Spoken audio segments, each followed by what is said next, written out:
جسے آج کل ایک ماحول بنا ہوا ہے کہ لوگ استعمال کی ہوئی چیزیں لوگوں کو دیتے ہیں۔ اللہ رب العزت قیامت کے دن ارشاد فرمائے گا، اے میرے بندو میں بیمار تھا، تم لوگ میری عیادت کو کیوں نہ آئے؟ اے لوگوں اپنے ظالم بھائی اور مظلوم بھائی دونوں کی مدد کرو۔ صحابہ نے عرض کیا، رسول اللہ ظالم کی مدد کیسے کریں؟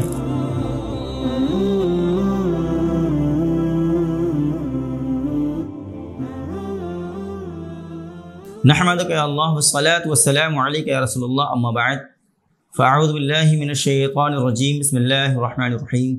قال رسول اللہ صلی اللہ علیہ وآلہ وسلم، خیر الناس من ينفع الناس، صدق رسول اللہ صلی اللہ علیہ وآلہ وسلم۔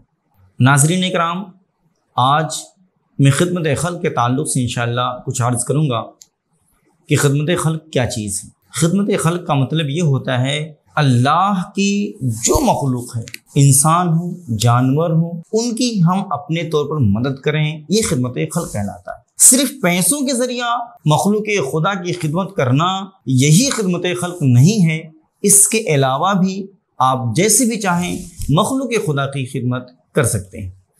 جیسے اگر کوئی شخص علم والا ہے تو اسے چاہیے کہ اپنے علم کو غریب بچوں میں فری میں پھیلائے، یہ ان غریب بچوں کے ساتھ خدمت خلق۔ اگر کوئی شخص صاحب منصب ہے، کسی عہدے پر فائز ہے، اسے بھی چاہیے کہ وہ اپنے منصب کے اعتبار سے لوگوں کی خدمت کرے۔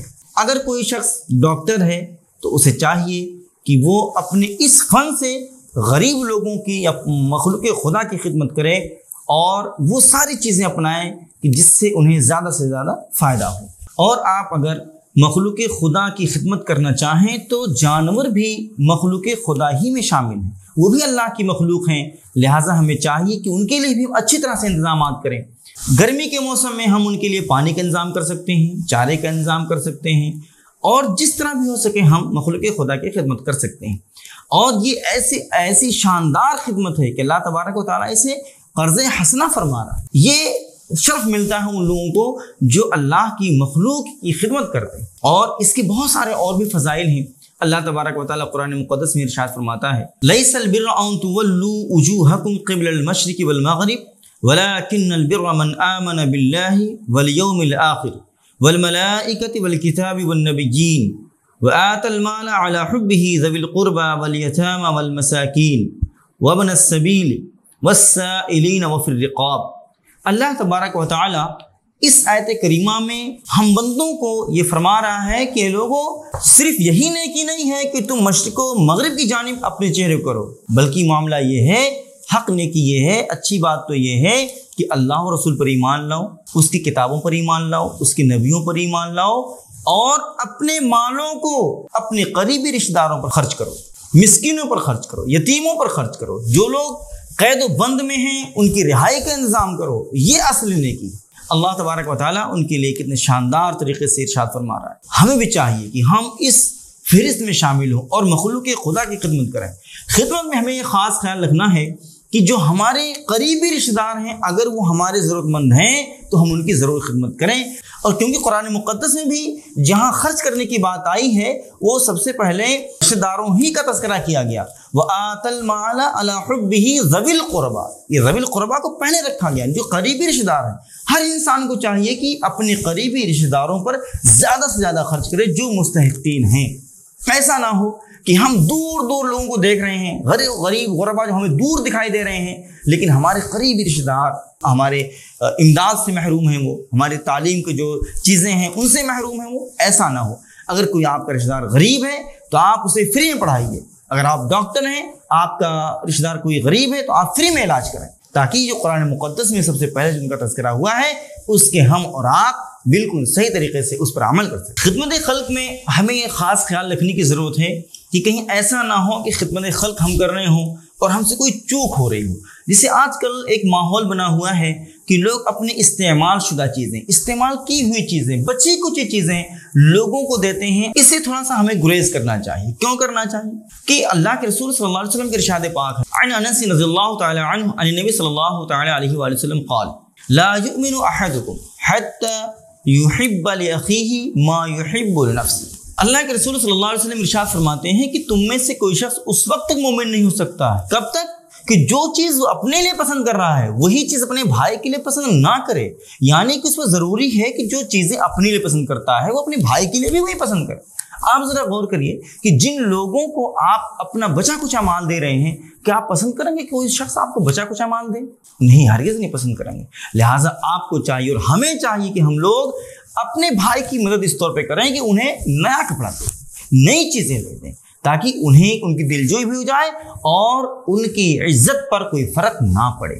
ہمیں عزت انسانیت کا خیال رکھنا ہے۔ اور خدمت خلق کے تعلق سے ایک خاص بات میں عرض کرتا چلوں کہ یہ وہ ایسی چیز ہے جو آپ کے مرنے کے بعد بھی آپ کو نفع پہنچائے گی۔ اللہ کے رسول صلی اللہ علیہ وسلم نے فرمایا اذا مات الانسان انقطع عنه عمله الا من ثلاث الا من صدقۃ جاریہ او علم ينتفع به او ولد صالح يدعو له۔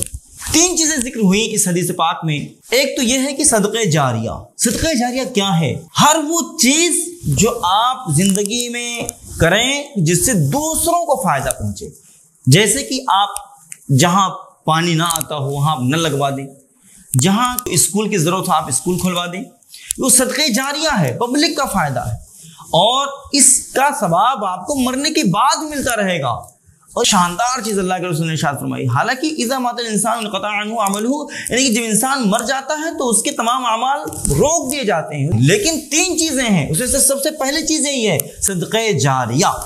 آپ نے اگر علم حاصل کیا ہے، آپ نے کتاب لکھ دی، آپ کی کتاب سے لوگ فائدہ اٹھاتے رہیں گے، آپ کو قبر میں بھی ثواب ملتا رہے گا۔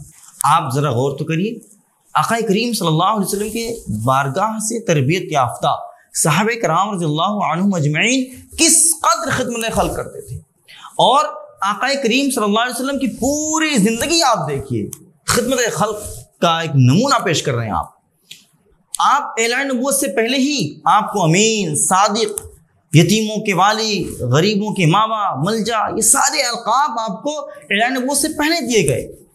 آپ کے صحابہ کرام رضی اللہ عنہم اجمعین نے بھی شاندار نمونہ پیش کیا ہے۔ اللہ رب العزت قرآن مقدس میں ارشاد فرماتا ہے کہ وہ لوگ اللہ کی محبت میں یتیم، مسکین اور قیدی کو کھانا کھلاتے ہیں۔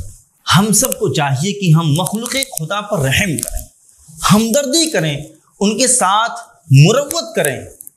کیونکہ اللہ کے رسول صلی اللہ علیہ وسلم کے ارشاد پاک ہے الراحمون یرحمہم الرحمن ارحموا اہل الارض یرحمکم من فی السماء۔ رحم کرنے والوں پر رحمان بھی رحم فرماتا ہے، تم زمین والوں پر رحم کرو، اللہ رب العزت تم پر رحم فرمائے گا۔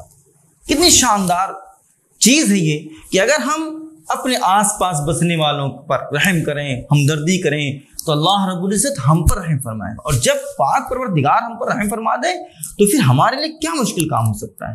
ساری چیزیں ہمارے لیے آسان ہوں گی، کیونکہ اللہ کے رسول صلی اللہ علیہ وسلم کے ارشاد ہے واللہ فی عون العبد ما کان العبد فی عون اخیہ، کہ اللہ رب العزت اس شخص کی مدد فرماتا ہے جب تک کہ وہ اپنے کسی بھائی کی مدد میں لگا رہتا ہے۔ بھائی سے مراد سگا بھائی ہی نہیں ہے صرف، بلکہ پوری امت مسلمہ آپ کے بھائی ہیں۔ لہٰذا ایسا ہرگز نہ کریں ہم کہ کسی کے ساتھ کچھ الگ برتاؤ کریں، کسی کے ساتھ الگ نہیں، بلکہ ہم سب کے ساتھ رحم کا معاملہ کریں، ہم سب کے ساتھ مدد کا معاملہ کریں۔ کیوں؟ یہ خیال رکھیں کہ یہ جو شخص ہے، یہ بندہ ہے، یہ جانور ہے، یہ جو ہے وہ اللہ کی مخلوق ہے، اور اللہ کی مخلوق پر ہمیں رحم کرنا ہے، ان کی مدد کرنی ہے، ان کی خدمت کرنی ہے، تاکہ اللہ رب العزت ہمیں دنیا اور آخرت میں اس کا اچھا بدلہ عطا فرمائے۔ ہمیں صرف انسانوں ہی پر رحم نہیں کرنا ہے، بلکہ جانوروں پر بھی اگر ہم رحم کرتے ہیں تو اللہ تبارک و تعالی ہماری سوچ سے زیادہ، ہماری سمجھ سے زیادہ ہمیں اس کا بدلہ عطا فرماتا ہے۔ آپ ذرا غور کریے، حدیثوں میں اس کا تذکرہ آتا ہے کہ ایک بد کردار عورت تھی، وہ کہیں جا رہی تھی، راستے میں دیکھا کہ کنواں ہے، کنویں کے ارد گرد ایک کتا گھوم رہا ہے۔ وہ سمجھ گئی کہ یہ شاید پیاسا ہے، اس کو پانی کی ضرورت ہے، اس نے اس کے لیے پانی مہیا کر دیا۔ اللہ رب العزت نے اس کے گناہ کو بخش دیا، اسے جنت عطا فرما دی۔ کتنا بڑا بدلہ اللہ نے اسے عطا فرمایا ایک جانور کی خدمت کرنے کے سلسلے میں۔ لہٰذا ہمیں ذہن بنا کے رکھنا چاہیے کہ اللہ کی ہر مخلوق کی ہمیں خدمت کرنی، جیسے بھی ہمیں میسر ہو۔ کوئی جانور پیاسا ہے، پانی پلا دیجیے، کوئی بھوکا ہے کھانا کھلا دیجیے، کوئی مسئلہ نہیں بھائی، اللہ رب العزت کی یہ مخلوق ہے، ہمیں یہ چاہیے کہ ہم اس مخلوق کی خدمت کر رہے ہیں، اللہ رب العزت کی رضا کے لیے کر رہے ہیں، اس جانور سے ہمیں کوئی ذاتی امید نہیں ہے، بس اللہ اپنے فضل و کرم سے جو ہمیں عطا فرمائے گا ہم اس پہ راضی۔ اور ایک خاص پیغام بھی ہے ہم سب کے لیے، اور خاص طور سے ہم میں وہ ان لوگوں کے لیے جو کسی منصب پر جلوہ افروز ہیں۔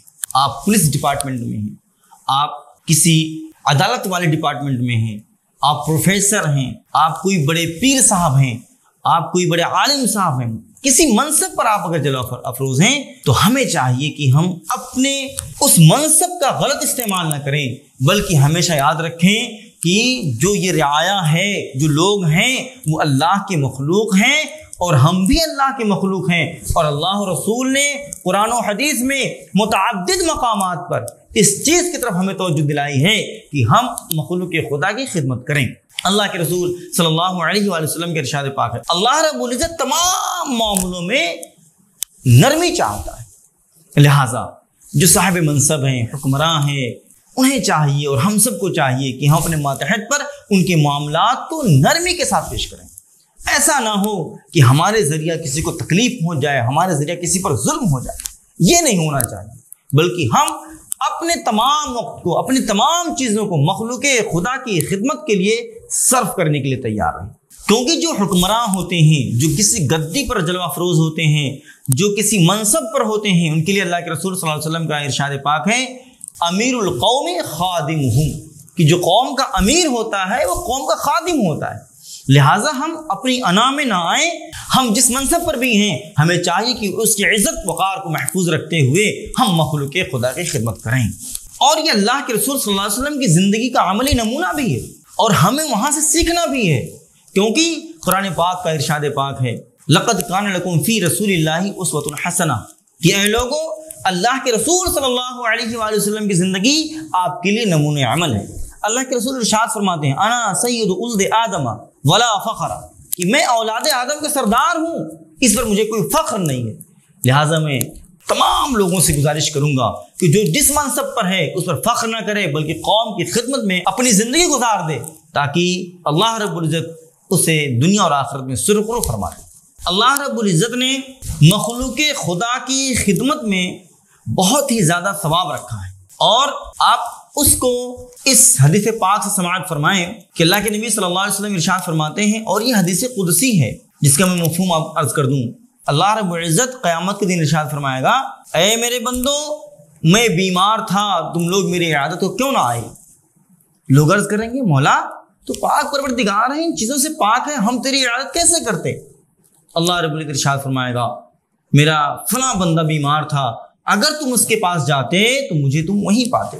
اللہ رب العزت کا ارشاد ہوگا، اے لوگو میں پیاسا تھا، تم نے مجھے پانی کیوں نہ پلایا؟ لوگ عرض کریں گے، اے مالک و مولا تو ان سب ساری چیزوں سے پاک ہے، ہم تجھے کیسے پانی پلاتے؟ اللہ رب العزت کا ارشاد ہوگا کہ میرا فلاں بندہ پیاسا تھا، اس نے تم سے پانی مانگا، اگر تم اسے پانی پلا دیتے تو اس کا اجر و ثواب تم کو یہاں ملتا۔ اللہ رب العزت کا ارشاد ہوگا، اے لوگو میں بھوکا تھا، تم نے مجھے کھانا کیوں نہ کھلایا؟ لوگ عرض کریں گے، اے مالک و مولا تو پاک پروردگار ہے، خلاق عالم ہے، پوری کائنات کا تو رزاق ہے، ہم تجھے کیسے کھانا کھلاتے؟ اللہ رب العزت کا ارشاد ہوگا، اے لوگو میرا فلاں بندہ تم سے کھانا مانگا، اگر تم اسے کھلا دیتے تو تم اس کا اجر و ثواب یہاں پاتے۔ ذرا غور تو کریے، میدان محشر میں قیامت کے دن ہر شخص کو نیکی کی ضرورت ہوگی۔ اگر ہم یہ سب نیک اعمال، نیک افعال اس دنیا سے کر کے گئے تو انشاءاللہ تبارک و تعالی ہماری نیکیوں میں بھی اضافہ ہوگا، اور رب تبارک و تعالی کی بارگاہ میں ہمیں اس کا بہتر بدلہ ملے گا۔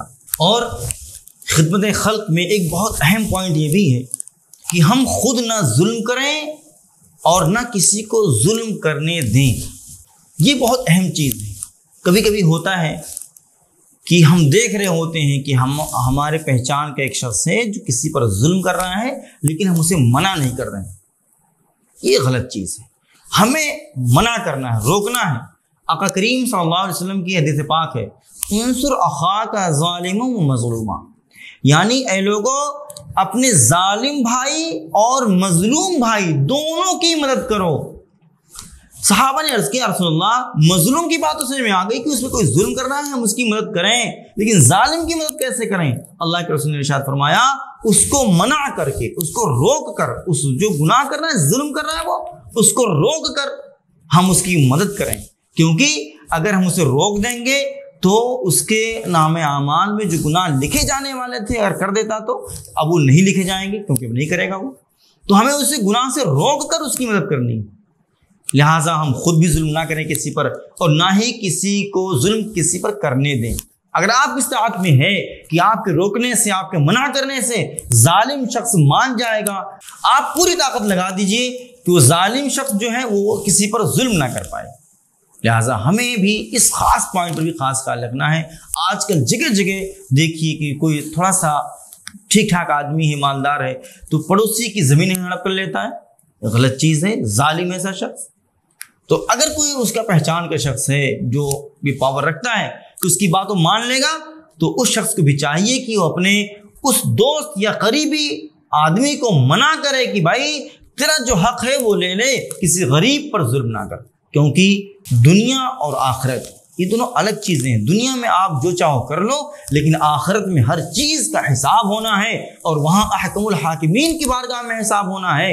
لہٰذا دنیا میں جو آزادی کرنا چاہو گے کر لو گے، لیکن یاد رکھو کہ بارگاہ مولا میں حقوق اللہ تو معاف ہو جاتے ہیں، رب تبارک و تعالیٰ اپنے فضل و کرم سے معاف فرما دیتا ہے، لیکن حقوق العباد جو ہیں وہ اللہ رب العزت اس وقت معاف نہ فرمائے گا جب تک یہ بندہ جس پر ظلم زیادتی کی گئی ہے یہ معاف نہ کر دے۔ لہٰذا ہمیں چاہیے کہ ہم اپنی اخروی زندگی کا زیادہ فکر کریں، اور ہم اپنی اخروی زندگی کو اچھی طرح سنوارنے کی کوشش کریں، اور یہ کیسے ہوگا جب کہ ہم اپنی دنیاوی زندگی میں ہی نیک اعمال کریں، برائیوں سے دور رہیں، اور خدمت خلق میں خود کو لگائے رکھیں۔ اللہ کے رسول صلی اللہ علیہ وآلہ وسلم نے ہم سب کی ہر طریقے سے رہنمائی فرمائی۔ اللہ کے رسول صلی اللہ علیہ وسلم نے ارشاد فرمایا ہے، جس کے راوی حضرت ابو سعید خدری رضی اللہ تعالی عنہ فرماتے ہیں کہ آقا نے ارشاد فرمایا کہ اے لوگوں راستے میں اور کھلی جگہ میں نہ بیٹھا کرو۔ بعض صحابہ نے عرض کیا یا رسول اللہ ہمارے پاس اتنے بڑے مکان نہیں ہیں کہ ہم اپنے احباب کو اپنے گھر میں بٹھا سکیں، تو ہم کرتے یہ ہیں کہ ہمارے پاس اگر کوئی ہمارا دوست آتا ہے تو ہم ان کو لے کر کے راستے میں کھڑے ہو جاتے ہیں، یہ ہماری مجبوری ہے۔ آقا نے ارشاد فرمایا پھر راستے کا حق ادا کرو۔ صحابہ نے عرض کیا رسول اللہ انسانوں کا حق تو سمجھ میں آتا ہے، راستے کا حق کیا ہے؟ آقا نے ارشاد فرمایا راستے کا حق یہ ہے غض البصر، اپنی نگاہوں کو نیچے رکھو۔ آپ راستے میں کھڑے ہو تو آنے جانے والوں کو گھورو نہیں، انہیں دیکھو نہیں، بلکہ اپنی نگاہوں کو نیچے رکھو۔ دوسری کیا ہے؟ کف الاذی عن الطریق، راستے میں گزرگاہ میں جو تکلیف دینے والی چیزیں انہیں ہٹاؤ، یہ راستے کا حق۔ تیسرا کیا ہے؟ رد السلام، آنے جانے والے لوگوں میں سے اگر کوئی آپ کو سلام کرے تو آپ اس کے سلام کا جواب دو۔ امر بالمعروف والنہی عن المنکر، آنے جانے والوں میں اگر کوئی شخص ایسا ہے تو آپ اسے امر بالمعروف کرو، یعنی کہ اچھائی کا حکم دو اور برائی سے روکو۔ ہمیں چاہیے کہ ہم اس حدیث پاک سے سبق لیں اور خدمت خلق کے تعلق سے سوچیں کہ آج کل اگر ہم راستے میں چل رہے ہیں تو اس حساب سے چلیں کہ ہمارے آگے آنے والے شخص کو یا ہمارے پیچھے سے آنے والے شخص کو کسی طرح راستے میں ہماری وجہ سے اسے تکلیف نہ پہنچے۔ کیوں؟ بسا اوقات ایسا دیکھنے میں آتا ہے کہ کچھ لوگ گاڑی غلط طریقے سے چلاتے ہیں اور جس کی وجہ سے آنے جانے والوں کو پریشانی ہو جاتی ہے۔ یہ راستے کا حق نہیں ہے پیارو، راستے کا حق یہ ہے کہ آپ بھی اس حساب سے چلیں کہ آنے جانے والوں کو کسی قسم کی کوئی پریشانی نہ ہو۔ مخلوق خدا کی خدمت کا ایک طریقہ، ایک انداز یہ بھی ہے کہ ہم کسی انسان کی سفارش کریں۔ اگر کوئی ہمارا بھائی کسی پریشانی میں ہے اور اس کا معاملہ ہمارے کسی جاننے والے کے پاس موجود ہے، اور وہاں بات یہ ہے کہ اگر ہم اس سے کہہ دیں گے تو اس ہمارے بھائی کا جو پریشان حال ہے اس کا کام جلدی ہو جائے گا، سفارش کر دیں ہم، تو یہ بھی مخلوق خدا کی خدمت ہے۔ سفارش کے تعلق سے اللہ رب العزت نے خود قرآن مقدس میں ارشاد فرمایا ہے من یشفع شفاعتا حسنۃ یکن لہ نصیب منہا ومن یشفع شفاعتا سیئۃ یکن لہ کفل منہا، جو اچھی سفارش کرے اس کے لیے اس میں سے حصہ ہے، اور جو بری سفارش کرے اس کے لیے اس میں سے حصہ ہے۔ کیا مطلب؟ کہ جو شخص کسی انسان کے لیے، کسی اپنے بھائی کے لیے، مومن بھائی کے لیے کسی کے لیے سفارش کرے اچھائی کے لیے کہ بھائی فلاں کام اس کا رکا ہوا ہے اور وہ کام نیکی والا کام ہے جو رکا ہوا ہے، یا کوئی اس کا اپنا پرسنل ذاتی معاملہ جو رکا ہوا ہے، اچھی چیزیں ہیں، تو اب آپ نے سفارش کر دی، اس کا کام ہو گیا تو اللہ رب العزت آپ کو اس میں ثواب عطا فرمائے گا۔ کہیں ایسا ہوا خدا نہ خواستہ، اللہ نہ کرے، کوئی مسلمان ایسا کرے، کسی نے غلط سفارش کر دی، کہ غلط سفارش کی، کسی گناہ کے کام پہ سفارش کر دی یا کسی غلط چیز کے لیے سفارش کر دی، تو اس کی سفارش کرنے کی وجہ سے اگر وہ غلط کام انجام پایا گیا تو اب اس کو گناہ ملے گا۔ لہٰذا ہمیں چاہیے کہ ہم ہمیشہ اس بات کا خاص خیال رکھیں کہ ہمیں سفارش کرنی ہے تو صرف ٹھیک چیزوں میں، جائز چیزوں میں سفارش کرنی ہے۔ کوئی کتنوں قریبی ہو، اگر وہ کسی ناجائز چیز کے لیے آپ سے ریکویسٹ کریں تو آپ اسے معذرت کر لیں کہ دنیا ہے بھائی، ہمیں زندگی کم دن کی ملی ہے، آخرت کی زندگی بہت لمبی ہے، ہمیشگی والی زندگی ہے، تو ہمیں چاہیے کہ ہم اپنی دنیاوی زندگی اس طرح گزاریں کہ ہماری اخروی زندگی خراب نہ ہو۔ اور اخیر میں ایک خاص بات عرض کروں، ہمیں چاہیے کہ ہم اپنے دو مسلمان بھائیوں کے درمیان جو جھگڑا ہے اسے ختم کریں۔ یہ بھی مخلوق خدا کی خدمت ہے۔ اس کے تعلق سے بھی اللہ رب العزت نے قرآن مقدس میں ارشاد فرمایا ہے، انما المؤمنون اخوۃ، مسلمان بھائی ہیں تو اپنے دو بھائیوں میں صلح کرو تاکہ اللہ تبارک و تعالیٰ تم پر رحم فرمائے۔ اور اس کا عملی نمونہ ہم سب کے آقا صلی اللہ علیہ وسلم نے پیش فرمایا۔ آپ سب کو بھی معلوم ہے کہ اعلان نبوت سے پہلے خانہ کعبہ شریف کی مرمت کا جب معاملہ آیا تھا تو حجر اسود کو کون رکھے گا، کون سا قبیلہ رکھے گا، اس کے تعلق سے بہت ہی شدت کی لڑائی کا معاملہ ٹھن گیا تھا۔ تو اللہ کے رسول صلی اللہ علیہ وسلم نے اس جھگڑے کو ختم کرنے کے لیے کتنا انوکھا اور کتنا شاندار طریقہ اپنایا۔ آپ نے ارشاد فرمایا، اے لوگو ایک چادر لاؤ۔ چادر لائی گئی، آپ نے اپنے دست مقدس سے اٹھا کر کے اس حجر اسود کو اس چادر میں رکھا اور فرمایا ہر قبیلے کا ایک معزز شخص، سردار جو ہے اس قبیلے کا، وہ اس چادر کو پکڑ لے۔ سب نے چادر کو پکڑ لی اور سب نے اس چادر کو اٹھائی مل کر کے، پھر آقا کریم صلی اللہ علیہ وسلم نے اس حجر اسود کو اٹھا کر کے اس کی جگہ پر رکھ دیا۔ کتنا انوکھا اور کتنا شاندار طریقہ آپ نے اپنایا کہ قبائل کے سبھی لوگ شامل بھی ہو گئے، جھگڑا بھی ختم ہو گیا، اور اللہ کے رسول صلی اللہ علیہ وآلہ وسلم نے اس اپنے طرز عمل سے پوری امت کو پیغام دے دیا کہ اے لوگوں، اگر آپس میں کہیں اختلاف ہو رہا ہو تو جہاں تک تم سے بن سکے تم اسے ختم کرنے کی کوشش کرو۔ لہٰذا اے لوگوں، ہمیں بھی چاہیے کہ آقا کریم صلی اللہ علیہ وآلہ وسلم کی طرز زندگی کو اپنائیں، ہر پہلو کو ان کے پڑھیں اور اپنی زندگی میں اسے اپلائی کر لیں۔ انشاءاللہ تبارک و تعالی ہماری دنیا اور آخرت دونوں کامیاب ہو جائے گی۔ وما علینا الا البلاغ۔ السلام علیکم ورحمۃ اللہ وبرکاتہ۔